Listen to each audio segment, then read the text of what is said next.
All right, welcome delegates. Welcome, welcome. We're very excited to have you here today for our final session for day 3 of this conference. We're joined by 3 very influential women leaders all around the world, and I'm delighted to get the chance to introduce them before we kick off the session. First and foremost, we have Mrs. Lan Yang, who's calling in from Beijing. She's the chairperson and co-founder of Sun Media Group in China, and she also serves as the Forbes 100 Most Powerful Women and a very big philanthropic leader in China. Next up, we have Mrs. Amla Chang, who is the CEO and co-founder of SubChina and serves on the board of the Nature Conservancy and a variety of other philanthropic groups. And lastly, we have Ms. Leslie Go, who is, as you know already from our past sessions, she's the Chief Technology Officer of the World Bank formerly, and she now serves both as the Board of Advisors of HPAIR and on the Board of Advisors of GovTech. So you've all received a few videos before we began this session to sort of prepare for it. And I just wanted to go over some logistics before we play another video and kick off this session. So the first point of logistics is if you have any questions for the audience Q&A right after, please ask them in the Q&A session and my team will filter them and pass them along to Leslie, who will be the moderator for this session. You can also feel free to use the upvote feature to rank the questions and we'll ask the ones that are in highest demand. So the next voice you'll hear is Leslie's, who will begin the session. Leslie, please take it away. Thank you so much, Zeal. Welcome, everyone. What a great video it is. I am so delighted to be back on stage here again. And I heard that there's 58% female representation among the delegates. Well done, HPAIR organizing team. And to me, it's a huge honor to have Ms. Yang and Ms. Cheng here in this session. I've admired both of you from afar, and I think Ms. Cheng and I met in 2018. She invited me to one of our events at SubChina, and since then we've become great friends. And in fact, she's a mentor for me. So I'm so honored to have both amazing leaders in today's session. Well, without further ado, I would love to hear more from Ms. Yang about the inspiration for this video and the philanthropic work that you're doing so far in this space. I would love to hear from your work around her village education. Thank you. Well, thank you so much, Leslie. Hi, Anla, Zeal, and all our delegates. Thank you for spoiling me for taking a time which is quite late on the East Coast. And thank you for staying up so late. Well, first of all, I'm very honored to be here at this forum with 2 other very admirable women leaders. Well, just some more information about the show that we have just seen. This is a show that was debuted on the first day of New Year. And this is about a story of resilience and a rebirth, because the Tengwang Pavilion has a history of more than 1,300 years.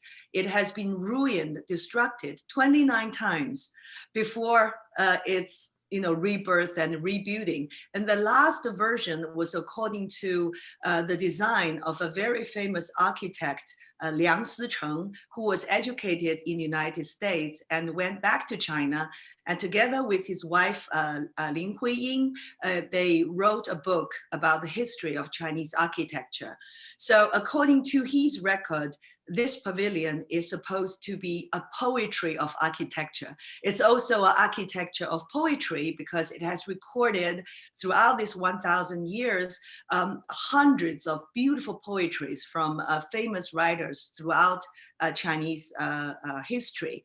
So this is a tribute to honor our tradition, the continuity of our culture, and also the spirit of hope and rebirth and the power of culture. So I'm very delighted. It was widely acclaimed in China. And it's also a tourist product, so that average people, especially young people, will feel reconnected with our history and the rich culture. I think it's about storytelling to me. That's a beautiful story. You've always managed to weave the storytelling and education at the same time. Love to hear more about what you have done so far in this space. Thank you so much for sharing inspiration. Well, the past year has presented huge challenge throughout the world. And to me, I think the challenge is also multiple. First of all, as the leader of my own company, we have to survive this pandemic. You know, for the first half of last year, all the business was kind of stopped. So we have to find ways to unite all our staff and the colleagues to survive this. You know, our managers agreed to cut their payment by a certain percentage, and so that we can help the companies to survive. And later on, after the economy went back a little bit, we started to sort out new projects. For last year, I have been working like 3 times more projects than before. For my media work, I've done a series of in-depth interviews about the impact of pandemic on the business world. I've interviewed 6 economists and 6 entrepreneurs who each told their story of surviving and taking the new opportunity of digital transformation and to head for the future. So those videos and shows went viral on the internet and inspired many other entrepreneurs and people to try to make up the loss from the pandemic. And also Her Village group, which is a group I founded 6 years ago to empower women through education, both online and offline. For the last year, we have conducted many lectures online and offline to educate women startup business people to know how to survive during the pandemic, how to get their business online, and how to transform digitally of their own company, and also the way of innovation and their organizational learning, etc. And we have found that's very welcomed by our community. And also we hosted an international forum at the end of last year to honor those women who have done terrific job during the pandemic. That include doctors and nurses who fought tirelessly on the first front, on the front, and also women entrepreneurs who donated tens of millions of masks to those who are in need, as well as women filmmakers who told the story of women during the pandemic with the awareness of gender equality. So I just stopped by that. Thank you. That is wonderful that you're using your platform to showcase the frontline workers during the pandemic, and also creating that kind of recognition for leaders around the in this space during such hard times. I'd like to kind of nicely segue into philanthropy in China. I know, Ms. Cheng, you have done a lot of work in trying to raise the profile of philanthropy in general. You're based in US, but you have such amazing connection in China. And would you like to share a little bit more about some of the areas that you've covered, and also how what observation you have seen in terms of philanthropy in China? Sure. I think perhaps I'll answer that question in 2 ways. First of all, I'd like to say what an honor it is for me to be here with Lan and with yourself, both women, strong women, and powerful and successful women colleagues. So I'm delighted and thrilled to be here. Also, I'm thrilled to be able to address the Harvard HPAIR colleagues here, and there are quite a few of you, and to see that there are more women today also warms my heart. So thank you for the invitation. So I'd like to answer your question in several ways. First, through SupChina. which is my media, tech, and business platform to really bridge US and China. And in some ways, I find that the existence of SubChina has a philanthropic message, and that is to bridge US and China together. And the second part of my response will be what I'm doing personally outside of SubChina in my philanthropy. So through SubChina, like Lan, we've had to pivot a little bit because COVID has forced us also to cut back substantially in wages, and we cannot meet in person. And one of our verticals for our revenue is the CEO dinner events and also many of the signature events that we have, the conferences, the Women's Conference, the Next China Conference, and now the CERCA conference that we have created with the nonprofit side. And unfortunately, because of that, we've pivoted into many webinars, and having the webinars have really helped. We've done almost 50 of them this year. In addition to that, we have created a video, and in conjunction with Committee 100, we have donated PPE earlier this year, particularly masks and gloves. And if you recall, in New York earlier on, we had such a severe shortage because we relied completely on China to be providing these equipment. And so as a result, we were able to supply through the donation of our viewers, which we have anywhere between 3 to 5 million viewers on our site, donate to, in conjunction with Committee 100, to 50 hospitals. So that was earlier on this year. And then over time, we were able to ramp up a lot of the masks. And by the way, I just want to highlight BYD, Stella Lee, the CEO, who was our keynote speaker during the Women's Conference. She stepped up tremendously to provide masks in the United States from our California plant. So we were really appreciative of that. And then we partnered with a group called She Loves Tech, which, Lan, I'm sure you're very familiar with, but Virginia Tan is based in Beijing, currently in Singapore.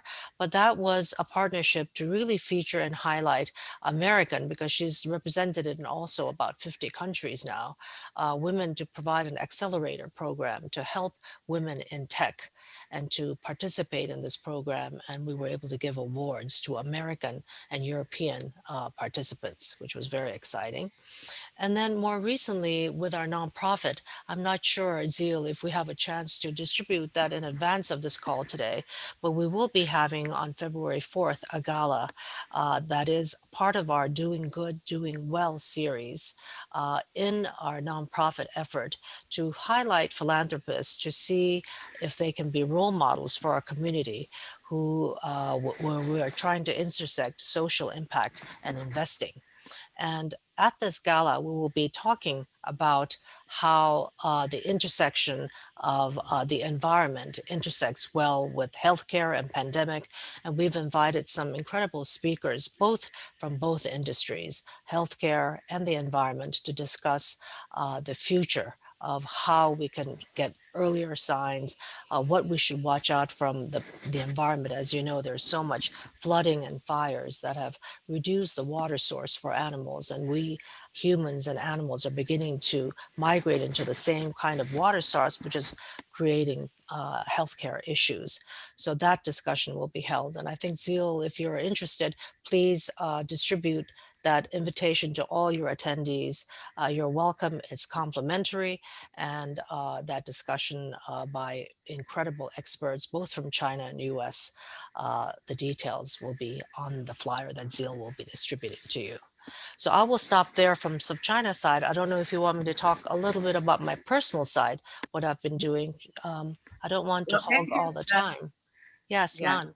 May I just add one word? I Please. Zio has also distributed another short video about the philanthropical work of Sun Future Art Education Foundation, which I founded and I chair. During the pandemic, for the past 6 years, we have been focusing on providing art education for underprivileged children in rural areas and in migrant worker schools. We have so far benefited more than 1 million primary school kids so that they can receive quality art education. It's not just for skill training, but rather it's a way of personal development, emotional expressions, and integration into a bigger community. So during the pandemic, these children really inspire us through their courage and their storytelling by putting up together an exhibition of their paintings. These are all about ordinary stories from daily life. You know, they are witnessing their mothers helping their fathers to wear multiple layers of masks before going out. And they have seen their grandmother, who is a street cleaner, who still get up as early as 3 o'clock in the morning to clean the city. So many touching stories. So in a way, it's not just we are helping them, but I feel the strong sense of self-empowerment and the courage of carry out life with love and caring, with the attention to the community and to other people's wellness and well-being. Earlier this year, they have put up a chorus in the Beijing Music Hall to sing 2 songs in English. One is, Over the Rainbow, and the other is What a Wonderful World.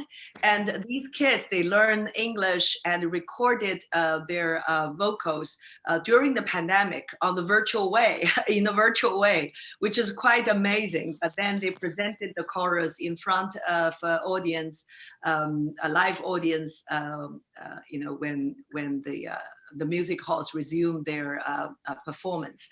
So I just want to say that, it's not just about helping those who are in need, but rather it's bilateral. It's also having energy and having encouragement from these kids. Mm-hmm. I could totally relate to that. I think music is a great way to connect the soul, especially when during the pandemic, there's so much concerns around mental health, and the kind of encouragement that you can bring together. It's also a way of raising the human spirit. I come from a very humble beginning. So when I started in my early days in Singapore, I actually learned how to sing the Chinese 黄河大合唱. So that's how I appreciate my Chinese root. Quite difficult one. Yes, it is a tough one to sing. But I actually want to bring it back to the early stage of your career. Both of you are may I just add one more thing? I'm sorry, because I think it's kind of important, and that is on the philanthropic side through SubChina, we put together a video to help Chinese American scientists. And I wanted to bring that up because as I mentioned earlier during our prep call, the FBI Christopher Wray had cited that all scientists and Chinese students are spies.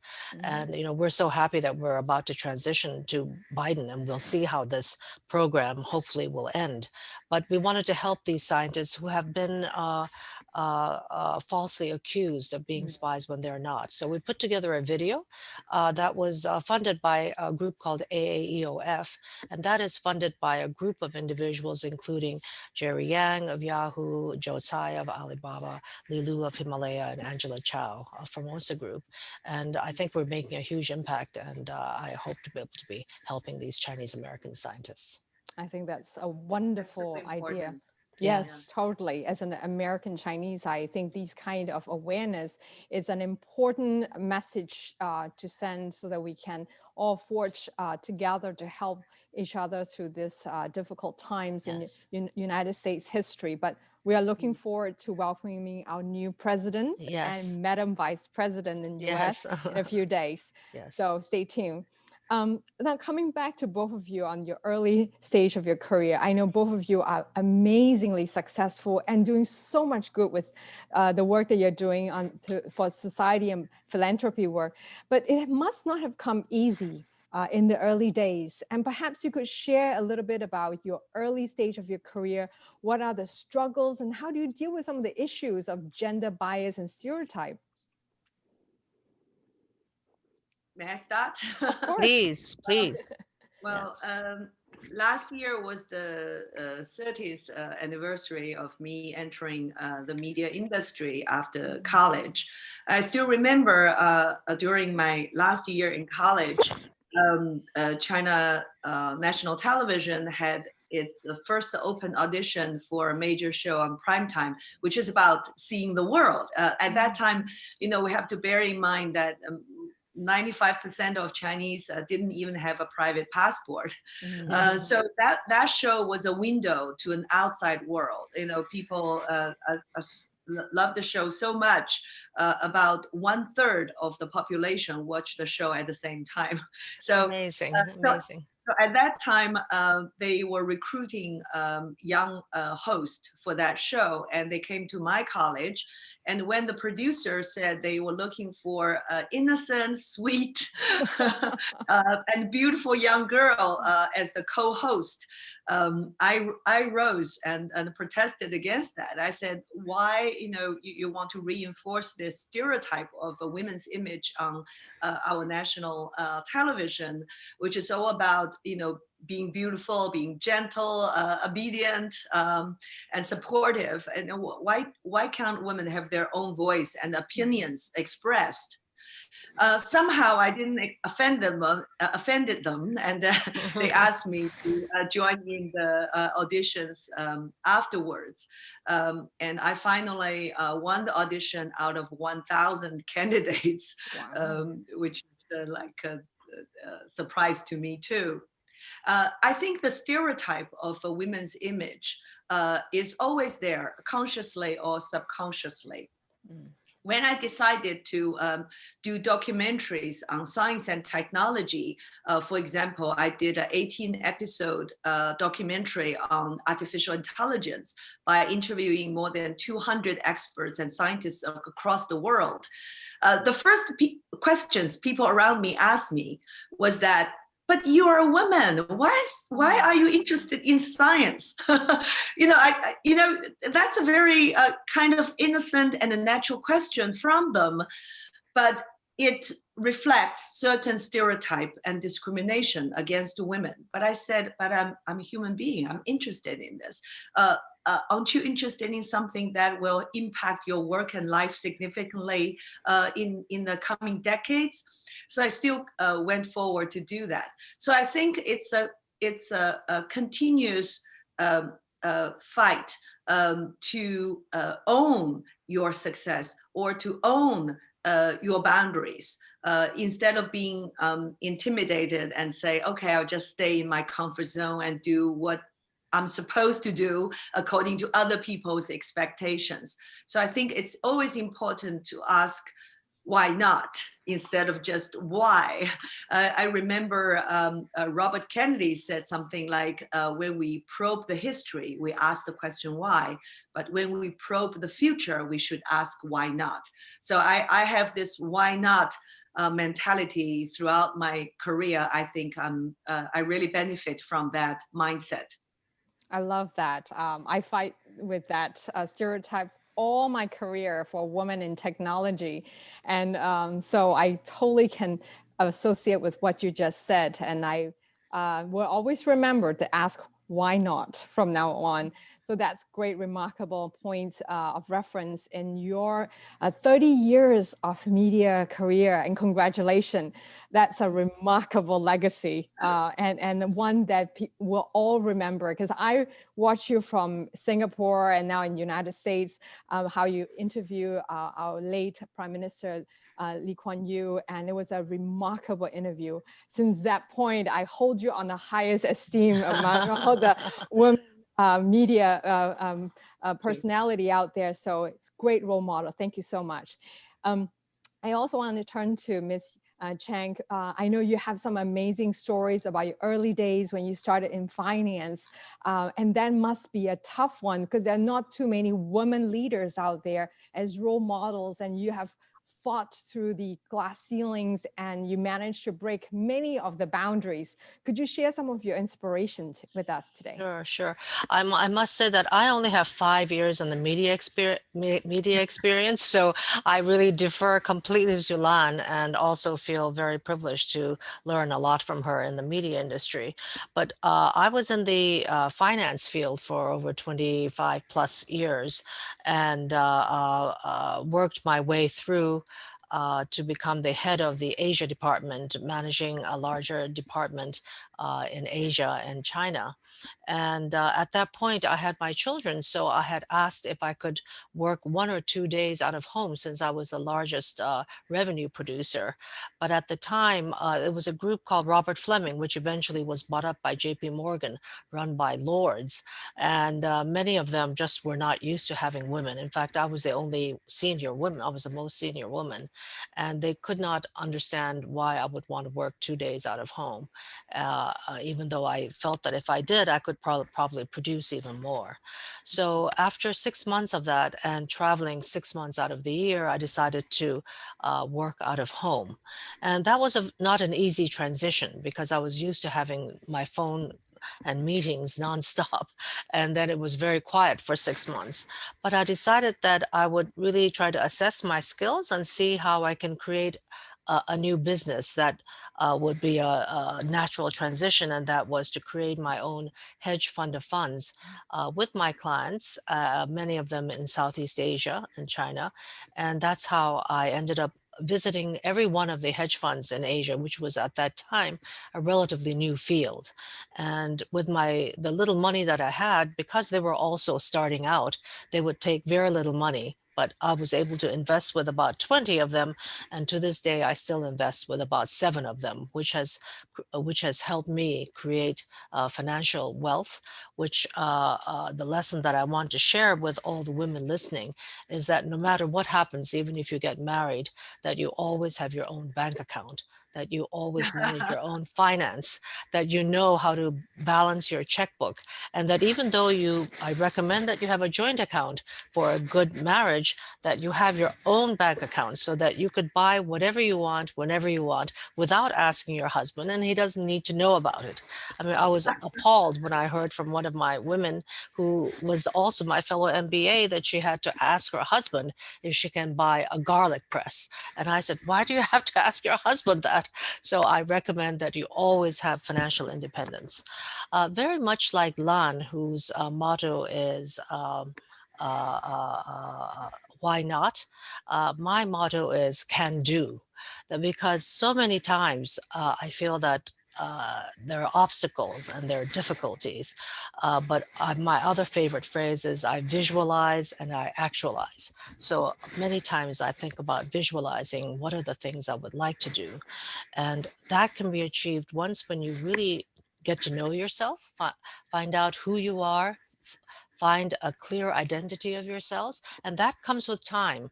I know most of you are in your early 20s, and that's a time when you are exploring, you're starting a journey where you're beginning to understand who you really are.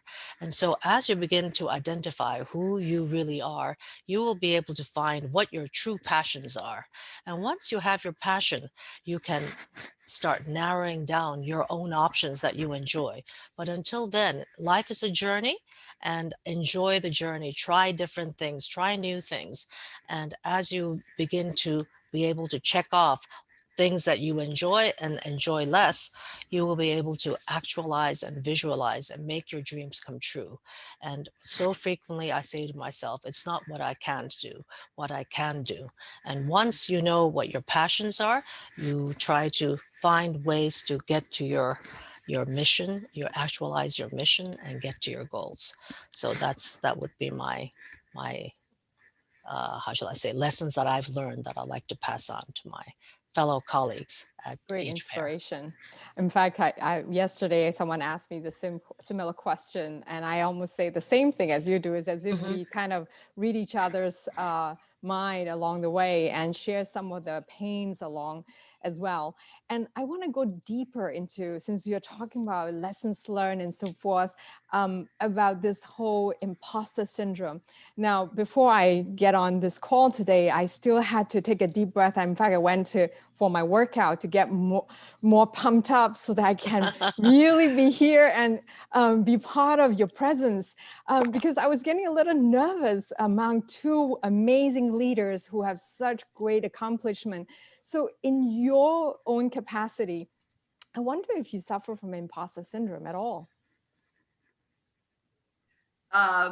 Yes, I did. Surprising. Yeah, well, it was, I didn't know such a term when I was feeling this kind of emotions. Well, because as I said, after I became a hostess of the most watched show in China, I became very famous at a relatively young age. So after 4 years serving as the hostess of the show, I decided to quit my job and came to the United States for my postgraduate studies. At that time, people, didn't understand me. A lot of people asked me, Lan, do you know how many people would envy you for this position, and you are giving it up yourself? It's unbelievable. But I was suffering this imposter syndrome at the time, in retrospect, I think, because I enjoyed huge popularity and fame, but I didn't feel that I was worth of it, because it was partially true, because I was just a fresh new air on Chinese television, leading the people to see the outside world, which was huge and very different. But then myself didn't even see the world, as my own experience, and I thought that I wanted to go deeper into my media career as an interviewer, as a producer, as someone who has better control of the quality and the content of the shows that I produce. So I had to learn and continue my education. And to do that, I had to give up the so-called fame and wealth I was already enjoying at this young age. So I decided to quit my job. And at that time, it was not without a huge risk, because I didn't even know whether I could get a visa. So, which I mean, I have to cut off my my back bridge, burn my bridge, and there's only one way to go ahead. So fortunately, I got my visa, and I had my 2 years postgraduate studies at School of International and Public Affairs at Columbia University, during which time I learned so much about international affairs and also, international communications, journalism, media, business, mathematics. So all these things kind of rebuilt my mindset and cognition to how to position myself at a new start of my career. So I think it's important to do something. If you have certain feelings of uncertainty or self-doubt, do something. Continue your education, keep learning, and just like a sponge, you are absorbing new information and knowledge. And in this journey, you are also rediscovering your own capabilities and strengths. Just keep going forward. Well said. I think having that growth mindset to learn new areas and keep pushing yourself to new frontiers, how you really discover the new interests and also new success as well. And talking about that is around women entrepreneurship. And I know both of you have done amazing work in this space. And going to Ms. Cheng, you talk about sub-China in some of the obstacles you may have experienced at the beginning part of bringing that entrepreneurship together. Could you share with us us some of your experience and your journey as you built SupChina over time. Sure, sure. The difficulty in launching SupChina really was not so much the fact that I'm a woman. The difficulty was the fact that I knew nothing about media.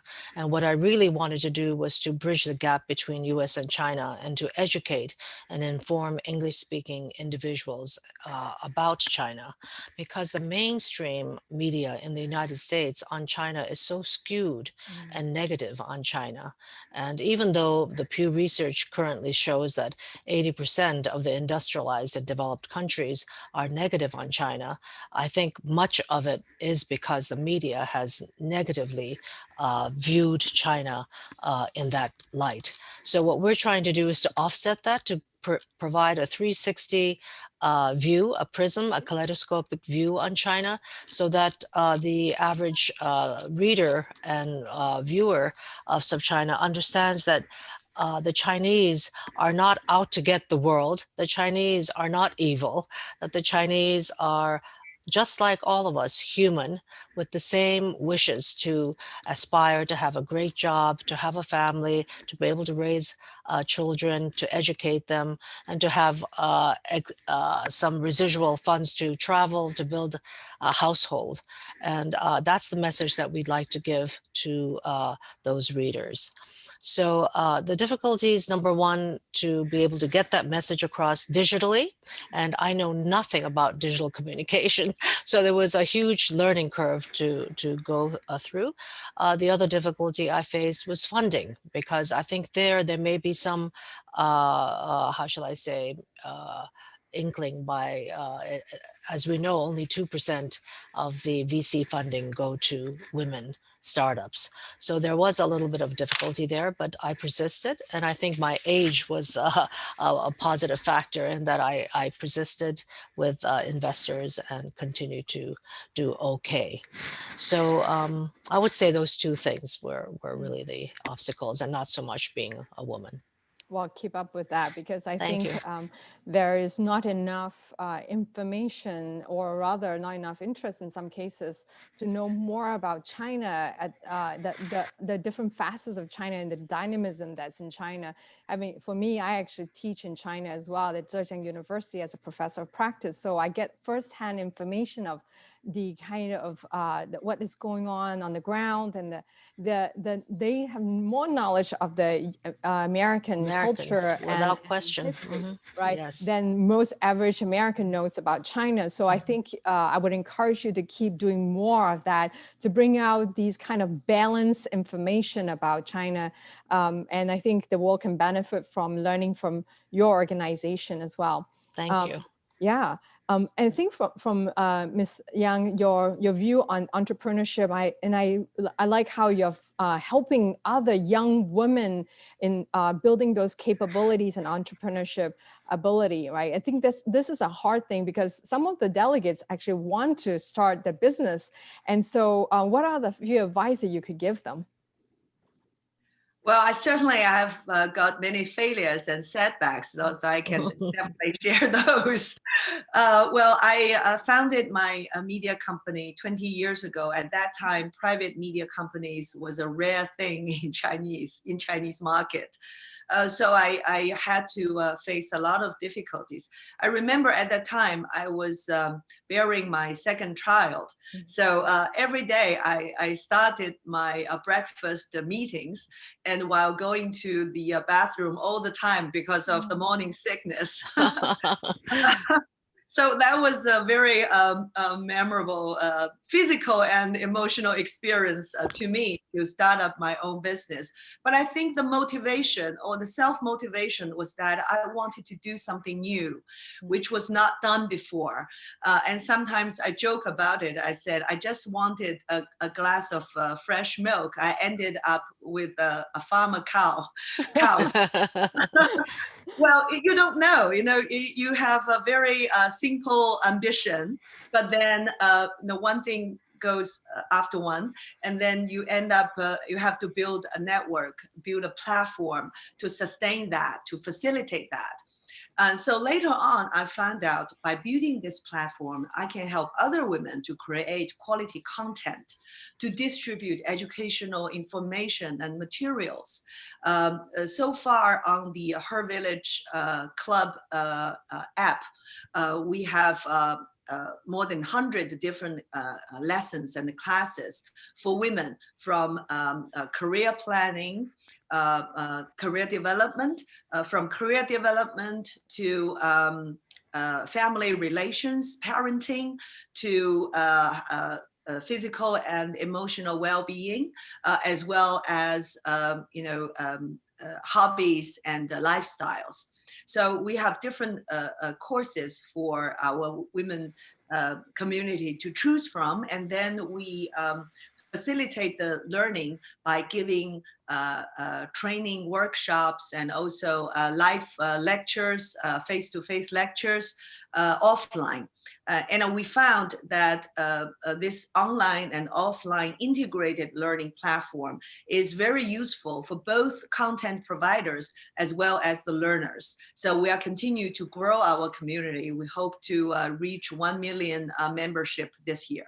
Wow, congratulations. That's remarkable.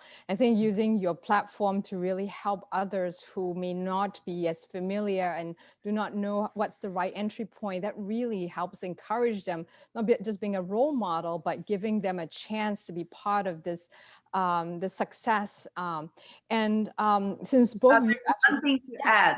I'm sorry to interrupt you. No, go ahead. There's one phenomenon that I want to address to this last year, which is that during the pandemic, the startup business by women soared significantly in China, because many people may have lost their daily jobs, and they have to move online to start up their own live streaming marketing little boutique, or by working as we call a super person or super one working style to provide service to other networks and platforms. So the number of women started businesses grew very significantly. So to suit their needs, we have to provide more lessons on how to start your business, how to register, what software and tools to use, how to market your own brand digitally, and what are the resources that you can leverage, etc. So I find that the need from the market is huge. I would agree with you. As a technologist myself, I mean, this is my passion, and I always find that it is an important way to help women entrepreneurs, especially, adapt to the digital channel, and to give them what is the possibility of using that digital channel to broaden their outreach, so that they can do have a new business at the comfort and safety of their own home, while they're managing their dual role as a homemaker, and now the flexibility of also earning income to support the family. So I think that's a brilliant idea. So the use and of also technology— to have their independent bank account too. Yes, I fully agree. And I support both of you said, because having the independence of financial, the freedom, give them choices in life, and it's empowering for them. Just like in many countries around the world, they're using digital financial services with mobile apps in Kenya to help women, entrepreneurs. And I think those are the technology that are very, very empowering. It gives women a chance to be part of the digital economy that they could otherwise not be part of in the past. So I think what you're doing here, encouraging them to be comfortable with technology, is a brilliant idea. I applaud your great work, both of you. I think we're almost getting to the point where quite a lot of questions coming in from the audience. I wanted to give a chance to ask a few questions from the delegates and the student community. So I'll start with the first one. Jane Lee, a student at Harvard from Singapore, asked, For young females who are in their early careers and worried about the responsibilities of life, like having children that disrupt one's career in the earliest stages, what advice would you give them? How does that impact your own lives? Because I think both of you talked about that. And I also remember one of the quote from Jane Fraser, who is the incoming CEO of Citi. She talks about women can have it all, but not exactly at the same time. So what's your thoughts on this? Well, first of all, follow your heart. If you fall in love and ready to start a own family and want to become a mother, feel free to do that. I think it will add to your workload at any age where you decide to do that. But it also means so much more happiness and this rewarding kind of fulfillment that you also benefit from. There's a motto from Einstein, who said that if you want to keep the balance of a bicycle, you have to keep on riding. So I think, yes, balance is an issue, but it's not just an issue for women. Men also have to deal with that. And at any age, you have to deal with that. It just have different content. So don't feel fearful about taking this new role as starting a family or becoming a mother. You can do this. You can do this. And secondly, don't expect to be perfect. You don't have to be perfect. Balance is a temporary thing between imbalances. But you have to live with it. It just, as I said, I said happiness is not living without pain or struggles. It's to live with it, accept it as a natural part of life. It's a gift, and you try to cope with this. So my advice is that don't expect to be perfect. Feel free to ask for help and support from your family members, your employers, your colleagues and friends, and also to use tools to help yourself. For example, I'm a terrible cook.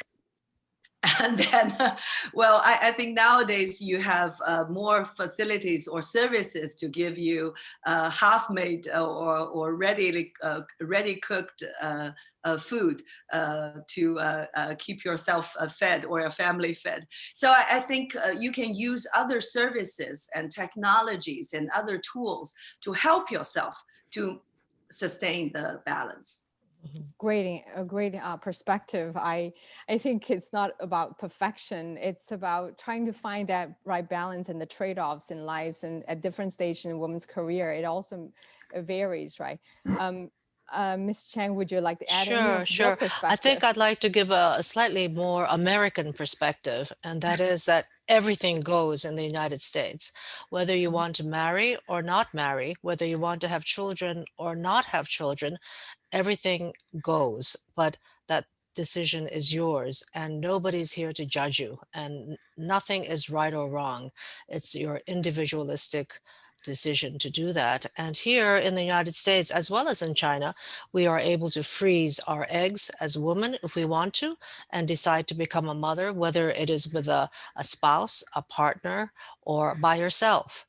So I'd like to say that joy and happiness, internal happiness, comes from within. You can be married and be totally miserable. And so that finding happiness is to find yourself. And I go back to what I said earlier, and that is you are just starting your journey. And as you learn to understand who you are and identify yourself and find your passions, you will find the joy that brings happiness to yourself. Of course, ideally, if you have a partner, a spouse, and children, your life will be that much fuller. But that doesn't mean that your life will not be without them either. Well said. As a Chinese American, I can attest to that. I'm not the traditional, conventional Chinese. I chose not to have kids, and my husband of 27 years, we support each other as soulmates. So I am a classic example that that's described the freedom of choice. Now, we have another student, Eric Lin, a junior at Harvard, who asked this question. With the rise of hundreds of new billionaires in China, especially in the past, how do you think the culture of philanthropy has changed in China to making giving more and more important? Will China become the global leader in philanthropy? Great question. Well, I can try to answer this. Of course, this is a big question. Well, China is never short of philanthropy tradition. Throughout our history, giving back to society, communities, your hometown has always remained as a tradition and heritage. But its modern philanthropy is about building up a civic society, which is an important pillar of a developing society and country. So back in 2010, my foundation worked with Bill and Melinda Gates Foundation to start up a Giving Pledge dinner in China, which was attended by more than 60 leading entrepreneurs and philanthropists in China, and also Bill Gates himself and Warren Buffett. And that was kind of one of the wake-up calls to the newly rich communities in China to realize that there is a sense of responsibility and also legacy to give back to your society.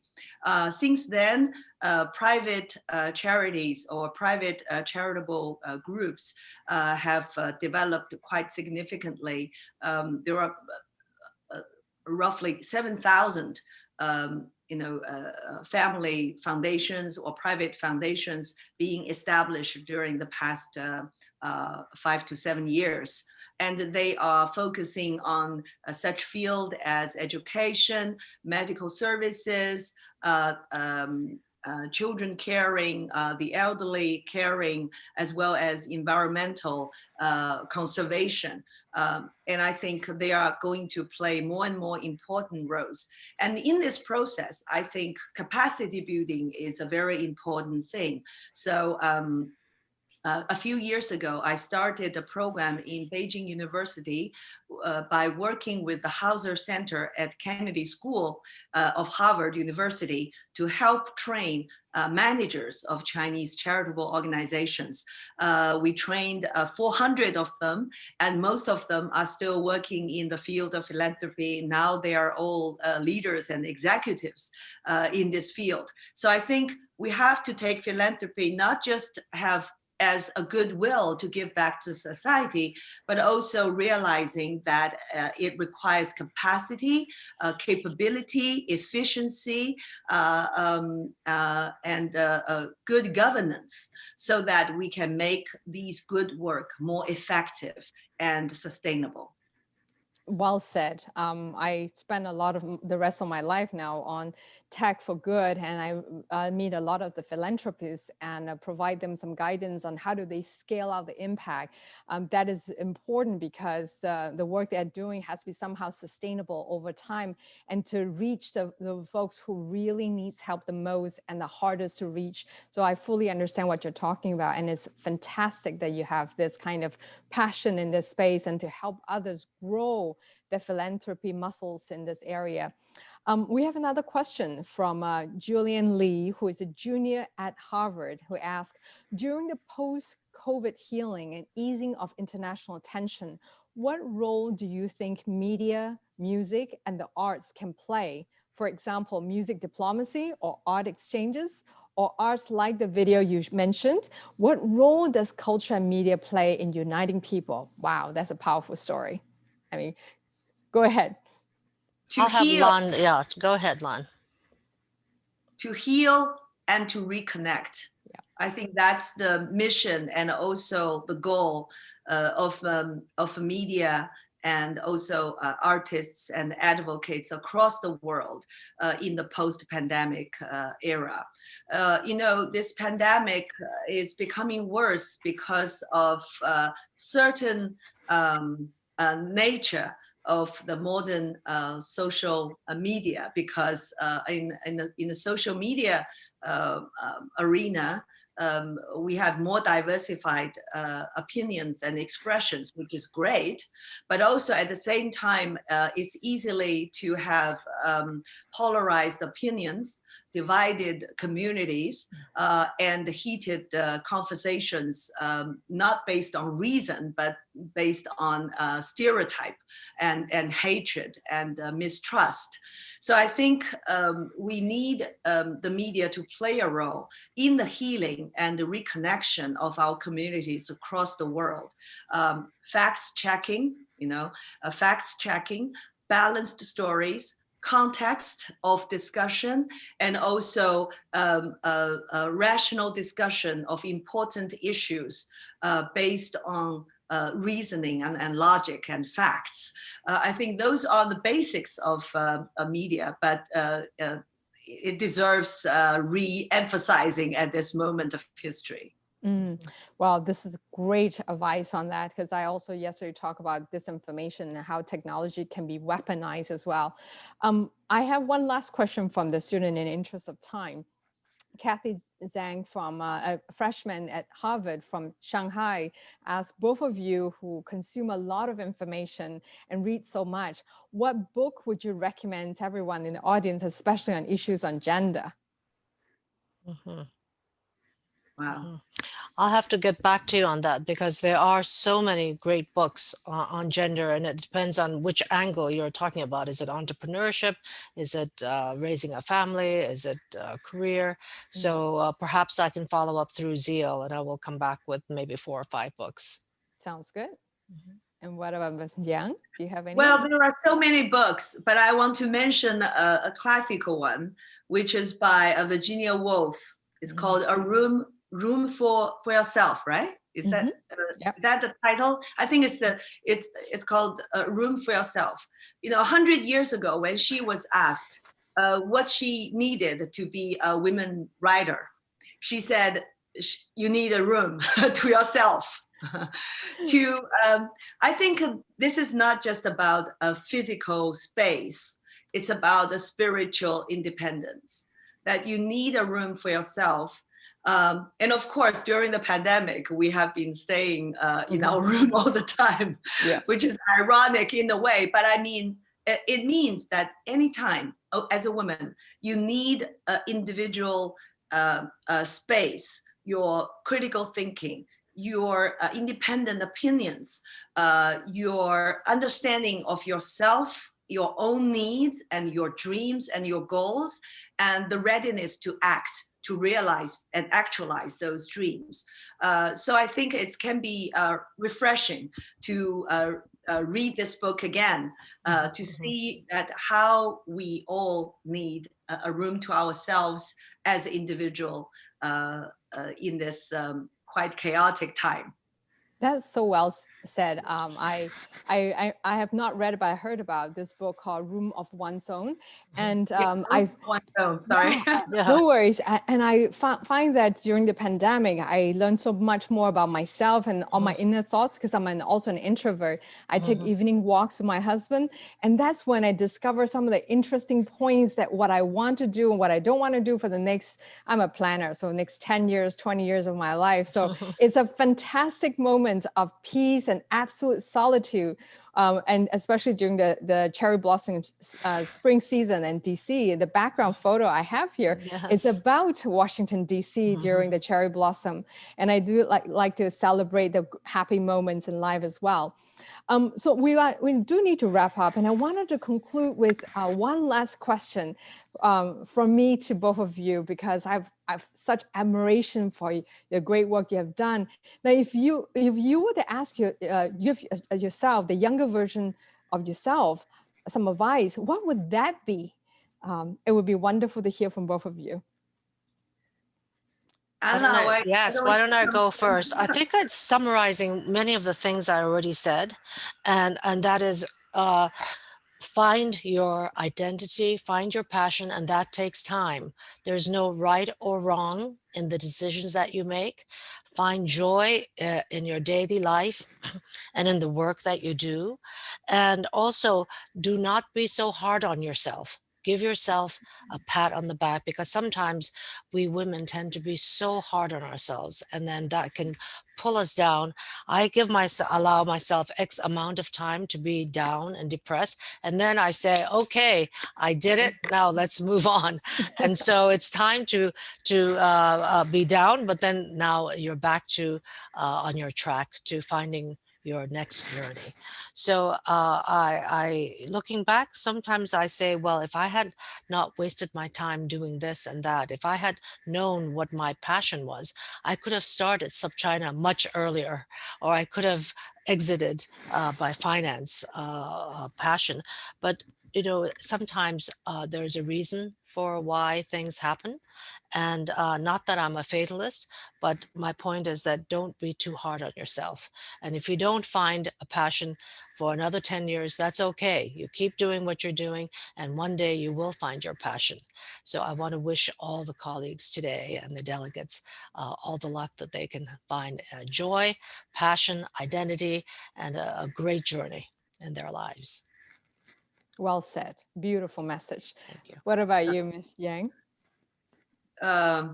Probably too much to say to myself. I think my message is to be patient. The path will reveal itself in time if you probe diligently enough.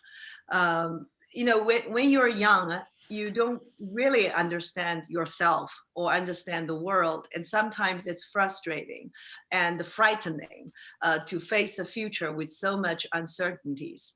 But I think, that strength in your core, in your inner core, is so important. It will carry you through all the adversities and different challenges and uncertainties. So be patient. The path will reveal itself in time if you probe enough.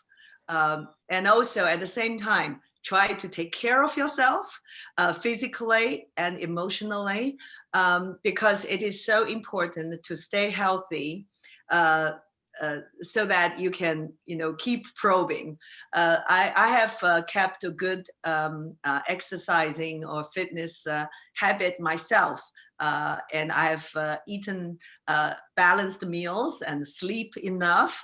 I think those simple habits can help you to go longer and be stronger, and also to be more creative. So take care of yourself and be patient and keep your hope alive. Well said. I love these practical advice, and I actually am taking them myself, because life is a journey, is a marathon, not a sprint. Just because we have 1 year of setbacks in 2020, in fact, those are great lessons in our life, and we can use those as pivot points to build greater strength forward. And I believe, and I'm an eternal optimist, that the journey forward will even be stronger, better for all of us. So do stay safe and healthy for everyone. I am so honored and grateful for the great sessions today with both of you. And this has been a tremendous learning experience as well for me. Thank you so much for the generosity of your time and your amazing leadership. With that, I wanted to close this session and say goodbye to you. And I hope to see you in Asia. Thank you so much.